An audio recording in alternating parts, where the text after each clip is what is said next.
Hello friends, आज हम लोग एनसीईआरटी मैथ्स क्लास 9th की प्रश्नावली एक्सरसाइज 1.3 कंप्लीट करेंगे।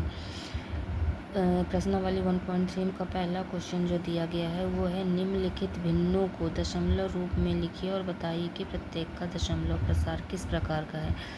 तो इसका मतलब ये है कि नॉर्मली जो भी भिन्न मतलब जो भी फ्रैक्शन दिया गया है उसको हमको डेसिमल फॉर्म में सॉल्व करना है। फ्रैक्शन दिया गया है पहला आपका 36/100, मतलब कि न्यूमरेटर 36 है, अंश 36 है और डिनोमिनेटर यानी कि हर 100 है। क्लियर है। तो हम लोग क्या करते हैं कि 36 में हमने 100 का डिवीज़न जब किया, नॉर्मली जो डिवीज़न हम लोगों ने छोटी क्लास में पढ़ा है वही डिवीज़न यहाँ पर अप्लाई करना है। डिवीज़न किया तो 36 में 100 का नहीं जा रहा तो हमने एक डेसिमल लगाया, उसके बाद एक जीरो यहाँ पर बढ़ा दिया। जीरो बढ़ाया तो 3 टाइम्स गया 300, ये आपका आया आपका 60। यहाँ पर डेसिमल लगा हुआ है तो डेसिमल लगे होने के वजह से ये जीरो अपने आप एक आ जाएगा। अब यहाँ पर हो गया 600, तो 100 में हमने डिवीज़न किया, देखा कि ये 6 टाइम्स जा रहा है, ये पूरा कैंसिल आउट हो गया। आंसर आपका कितना आया 0.36। ये एक शांत दशमलव है, यहीं पर जाकर रुक गया, मतलब ये एक शांत दशमलव यानी कि टर्मिनेटिंग डेसिमल है। दूसरा है आपका 1/11। अब हमने 1 में जब 11 का डिवीज़न किया तो देखा कि 11 तो 1 से बड़ा है, तो हमने एक डेसिमल लगाया और एक जीरो यहाँ पर बढ़ाया, लेकिन अभी भी 10 भी 11 से छोटा है, तो फिर एक जीरो आगे किया और एक जीरो यहाँ पर बढ़ाया। अब ये हो गया 100। हमने 11 से 100 में डिवीज़न किया तो 99 9 टाइम्स 99 आया।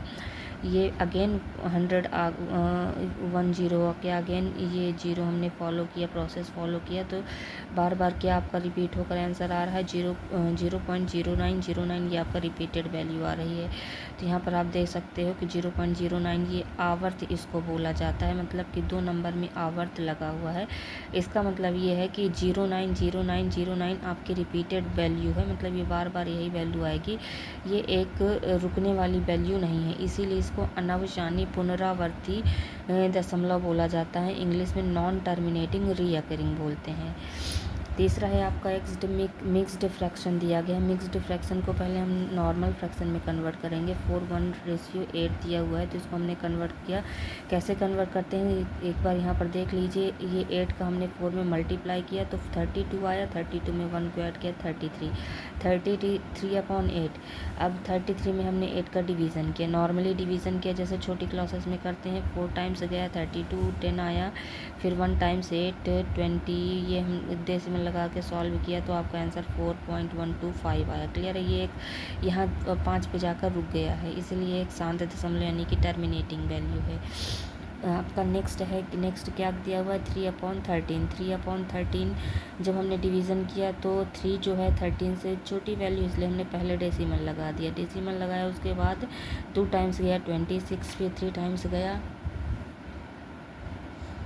ऐसे आपकी वैल्यू हम देख सकते हो आप लोग कि ये 0.230769, फिर ये वैल्यू रिपीट हो रही है, मतलब कि 0.230769 ये रिपीटेड वैल्यू, इसलिए अनवसानी नॉन टर्मिनेटिंग रीअकरिंग इसको कहेंगे। यहाँ पर प्रश्नावली के एक क्वेश्चन मैं करवा रही हूँ तो आप लोगों को कहीं और जाने की ज़रूरत नहीं है।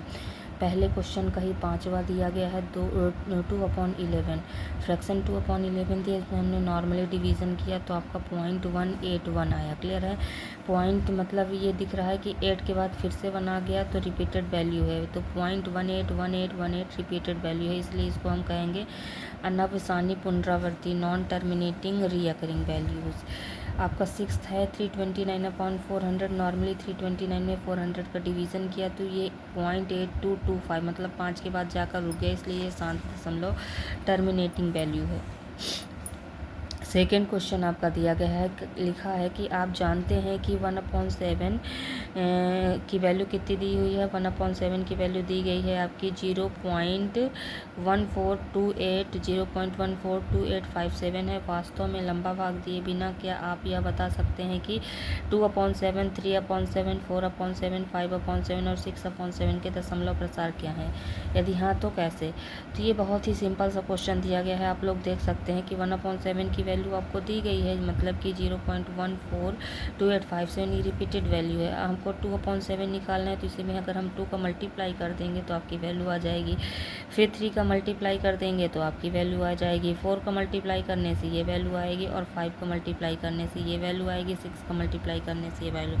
सर इसमें मैंने आवर्त लगाना भूल गई थी, इसलिए इसमें आवर्त लगा देती हूँ। इस तरह से आप इसको ईजी वे में सॉल्व कर सकते हैं। ये जो नेक्स्ट क्वेश्चन आपका है ये बहुत ही इम्पोर्टेंट क्वेश्चन है। हर एग्ज़ाम में ये एक क्वेश्चन पूछा ही जाता है, इसलिए इसको बहुत अच्छे से समझिए। इसमें दिया गया है कि निम्नलिखित को P/Q के रूप में व्यक्त कीजिए, जहां P और Q पूर्णांक है तथा Q और नॉट इक्वल टू 0। आपका इसमें पहला क्वेश्चन दिया हुआ है 0.6 आवर्त, ये बार लगा हुआ है, इसका मतलब 6 कई बार रिपीटेड वैल्यू है। तो इसको हम लोग सॉल्व कैसे करेंगे, स्टेप बाय स्टेप आप देखिए। सबसे पहले हम इसमें लेट कर लेते हैं। लेट मतलब कि माना कि let x is equal to 0.666, ये रिपीटेड वैल्यू, इसको इक्वेशन नंबर फर्स्ट दिया, इसको हिंदी में समीकरण बोलते हैं। तो अब हम इक्वेशन फर्स्ट में जब 10 का मल्टीप्लाई करते हैं तो आपका आ जाएगा, क्या आएगा, 10x is equal to 1 decimal आपका लेफ्ट हैंड साइड से राइट हैंड साइड में खिसक जाएगा। क्लियर है, 1 डेसिमल आपका खिसक गया। तो सेकेंड इक्वेशन आ गई आपकी 10x is equal to 6.6666 repeated value आ गई। अब हम क्या करते हैं, नेक्स्ट आपका स्टेप क्या है कि हमने समीकरण 2 में समीकरण 1 को घटा दिया, मतलब कि 2 से 1 को सब्ट्रैक्ट किया। जब सब्ट्रैक्ट किया, आप यहाँ पर देख सकते हैं कितने अच्छे तरीके से मैंने यहाँ पर लिखा है। जब सब्ट्रैक्ट किया तो 9x से 1x माइनस हुआ तो 10x से 1x माइनस हुआ तो 9x आया, और ये 6.666 से सब्ट्रैक्ट हुआ तो 6.0 आया।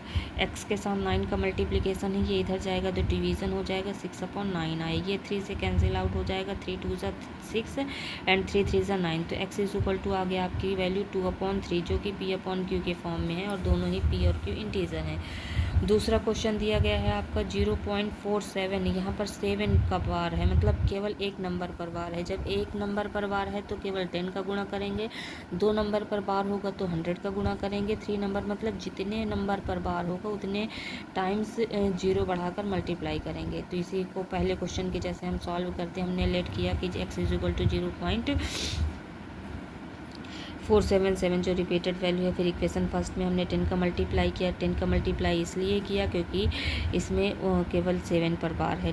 क्लियर है, तो आपका दूसरा इक्वेशन आ गया। दूसरे इक्वेशन से फर्स्ट को हमने सब्ट्रैक्ट किया। जब सब्ट्रैक्ट किया तो आप देख सकते हैं कि 4.3/9। अब ये डेसिमल को हम हटा देंगे तो x की वैल्यू आ जाएगी 43/90।